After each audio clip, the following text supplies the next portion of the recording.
ভাঙা নিয়ে ফরিদপুরে 5 আসন কেন হবে না তা নিয়ে জানতেছে হাইকোর্টের রুহু। প্রবাসী ভোটের নিবন্ধন প্রক্রিয়া দ্রুত জানানো হবে বললেন ইসি। আন্দোলনে গুলি চালানোর নির্দেশনায় অডিওতে হাসিনা তাপসের কণ্ঠ শনাক্ত। নির্বাচনী রাজনীতিতে হেফাজতকে ঘিরে তৎপরতা।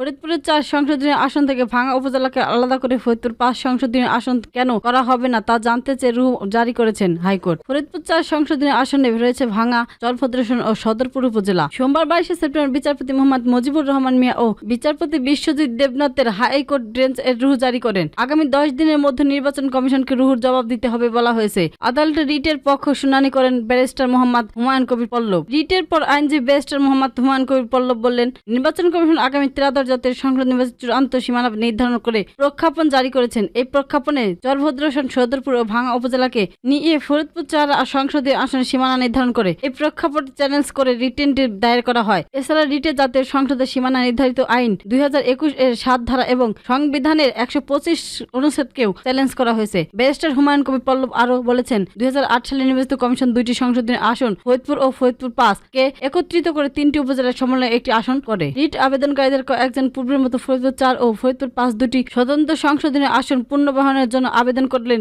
অন্যদিকে ভাঙা উপজেলা 2টি ইউনিয়নকে পার্শ্ববর্তী ফরিদপুর 2 আসনের সঙ্গে যুক্ত করে গেজেট প্রকাশ করে পরে হাইকোর্ট 2 ইউনিয়ন সরানোর প্রশ্ন ও রুহুল জারি করেছেন। এর আগে আগামী জাতীয় সংসদ নির্বাচনে ফরিদপুর 4 সংসদীয় আসনে মনোনয়ন প্রত্যাশিত বিএনপি চেয়ারপারসন উপদেষ্টা ও ফরিদপুর জেলা বিএনপি সাবেক সভাপতি মোহাম্মদ মুক্তিযোদ্ধা জহুরুল হক শাহজাহান মিয়া, বিএনপির অঙ্গ সংগঠনের জিয়া শিশু কিশোর সংসদের কেন্দ্রীয় সভাপতি মোহাম্মদ শাহ আলম রেজা, আইনজীবী এম ফারহাদ খান, ব্যবসায়ী এম শহীদুল ইসলাম শাহিন, চরভদ্রেশ্বর উপজেলা বিএনপি আহ্বায়ক কমিটির সদস্য শাহজাহান শিকদার সহ সদরপুর ও চরভদ্রেশ্বর উপজেলার 16 জন এই রিটটি করেন।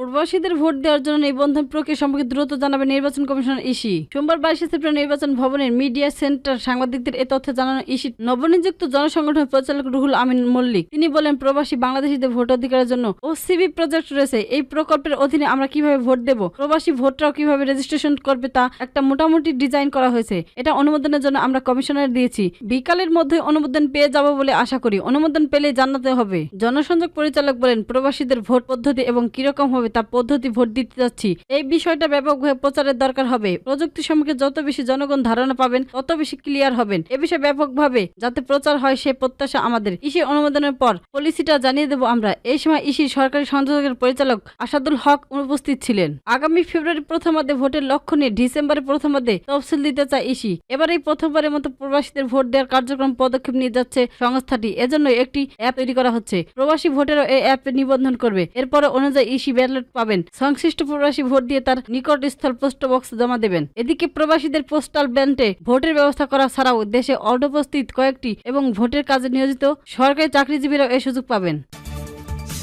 জুলাই আন্দোলন চলাকালীন প্রাণঘাতী অস্ত্র ব্যবহার ও গুলি চালানোর নির্দেশনা দেওয়ার একটি অডিও রেকর্ডিং এর কণ্ঠ তৎকালীন প্রধানমন্ত্রী শেখ হাসিনার সঙ্গে মিলে গেছে বলে জানিয়েছেন একজন ফরেনসিক বিশেষজ্ঞ। সোমবার 22 সেপ্টেম্বর আন্তর্জাতিক অপরাধ ট্রাইব্যুনালে ও সিআইডি ডিজিটাল ফরেনসিক ল্যাবের কর্মকর্তা ও পুলিশ পরিদর্শন রুহুল জামান এর সাক্ষ্য দেন। রুকনুজ্জামান সাক্ষ্য দিয়ে বলেন, পরীক্ষা করার আগে তাদের কাছে এই রেকর্ডিং জমা দেওয়া হয়েছিল। ট্রাইব্যুনাল তিনি বলেন, পরীক্ষার নারী কণ্ঠ তৎকালীন প্রধানমন্ত্রী শেখ হাসিনার সঙ্গে এবং পুরুষ কণ্ঠ ঢাকা দক্ষিণ সিটি কর্পোরেশনের তৎকালীন মেয়র শেখ ফজলে নূর তাপসের সঙ্গে মিলে গেছে। আদালতে বাজানোর অডিওতে শেখ হাসিনা ও তাপসের কথোপকথন শোনা যায়। এই সিআইডি কর্মকর্তাদের জেরা শুরু করার কিছুক্ষণ পর ট্রাইব্যুনাল মধ্য বিরতিতে যান। অডিওটি মাস থেকে সামাজিক যোগাযোগের মাধ্যমে ফাঁস হওয়া রুহু অডিও একটি এখানে শেখ হাসিনা কথোপকথন ছিল এবং যা রেকর্ড করেছিলেন ন্যাশনাল টেলিযোগাযোগ মনিটরিং সেন্টার। একই ফাঁস হওয়া অডিও অংশ এবং আছে চলচ্চিত্র মাসে বিসিসি পরীক্ষা এবং প্রতিবেদনে প্রকাশ করেছিলেন। ফোন আলাপের এই রেকর্ডিং আন্দোলন দমন নিয়ে হাসিনার প্রত্যক্ষ সম্পর্কিত প্রমাণ, যেখানে তাকে আন্দোলনকারীদের উপর রাষ্ট্রীয় বাহিনীকে গুলি চালানোর নির্দেশ দিতে শোনা গেছে।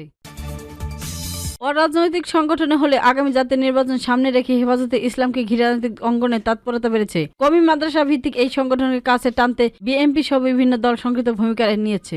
রাজনৈতিক সূত্রগুলো বলছে, জামায়াতে ইসলাম ও ইসলামী আন্দোলন সহ কয়েকটি ইসলাম দলটি ও ইতিমধ্যে নির্বাচনী সমঝোতার পথে এগোচ্ছে। এসব দলের মধ্যে অত্যন্ত 4টি সরাসরি হেফাজত সংশ্লিষ্ট বিভিন্ন কর্মসূচি পালন করছে তারা। এ প্রেক্ষাপটে হেফাজতের দীর্ঘ নেতৃত্ব বিএনপির কাছে বিশেষ গুরুত্ব পেয়েছে। ইতিমধ্যে বিএনপির স্থায়ী কমিটির সদস্য সালাউদ্দিন আহমেদ ও জাতীয় নাগরিক পার্টি পার্টির আহ্বায়ক নাহিদ ইসলাম ও গত বৃহস্পতিবার ঢাকায় হেফাজতের আমির মহিবুল্লাহ বাবুল নগরীর সঙ্গে বৈঠক করেন। এর আগে আগস্টের শুরুতে বিএনপির সালাউদ্দিন আহমেদ ও নজরুল ইসলাম খান চট্টগ্রাম গিয়ে তার সঙ্গে সাক্ষাৎ করেছিলেন। হেফাজতের আমির মহিবুল্লাহ বাবুল নগরী শুরু থেকে জামায়াতের ইসলাম বিরোধিতা করে আসছেন। মওদুদির মতাদর্শকের বিরোধিতা করে তিনি একাধিকবারে বলেছেন, জামায়াত শহীদ ইসলামী দল নয়, তারা মদিনার ইসলাম নয়, বরং মওদুদির ইসলাম প্রতিষ্ঠা করতে চায়। সাম্প্রতিক জাতীয় উলামা সাহেবের সম্মেলনে তিনি ইসলামিক দলগুলোতে সতর্ক করে বললেন, আগামী নির্বাচনে এমন কোন দলের সঙ্গে জোট করা যাবে না যাদের ভ্রাম্য বিশ্বাস সম্পর্কে পূর্বসূরি আলেমরা সতর্ক করে গেছেন। এই আহ্বান বিএনপির জন্য আহ্বায়ক বলে মনে করেছেন পর্যবেক্ষণরা। কারণ বর্তমান জামায়াতের সঙ্গে একযোগ আন্দোলনে থাকা 5টি